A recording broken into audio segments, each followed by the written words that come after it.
قریبی رشتہ داروں کو ان کا حق دیا کرو. ذل قربا میں جو بھی قریب ہو ان کو حق دیا کرو.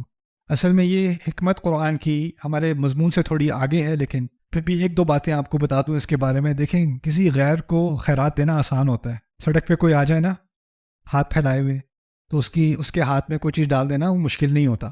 لیکن آپ کا کزن جس سے آپ کی لڑائی ہوئی تھی نا، جس نے عید پہ بدتمیزی کی تھی آپ سے، اس کی جاب نہیں ہے اور اس کا کرایہ کم ہو رہا ہے، اور وہ پھر ذرا مشکل ہوتا ہے. اور پھر اگر فیملیز میں ڈرامہ چل رہا ہو، ان سے ٹھیک ٹھاک لڑائی چل رہی ہو، اور آپ کو پتہ چلے کہ دشمن ہے اینمی کیمپ میں ابو کی فیملی کی سائڈ پہ، کسی کو مدد کی ضرورت ہے، تو ماں نے تو سخت ہدایت دی ہوئی نا کہ ان سے تم نے بات بھی نہیں کرنی.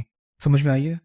تو ہم کیا کرتے ہیں، فیملی کی وفاداری کے نام پہ جو قریبی رشتہ داریاں ہوتی ہیں نا، پہلے ہم دیکھتے ہیں ان سے بات کر کے، ان کی مدد کر کے کس کو غصہ آئے گا، اور اس کو دیکھ کے اس کا لحاظ کر کے پھر ہم ان کا حق نہیں دیتے. کوئی غیر ہے نا تو اس کے ساتھ تو میرا کوئی ڈرامہ ہے نہیں، اس کو تو میں آرام سے دے دوں. ٹی وی پہ دیکھوں کوئی مسکین کی فوٹو لگا دی انہوں نے، کوئی بھوکا مر رہا ہے، کوئی پیاسا ہے، کوئی جنگ سے نکلا ہے، کوئی ریفیوجی ہے، اس کو دینا تو آسان ہے.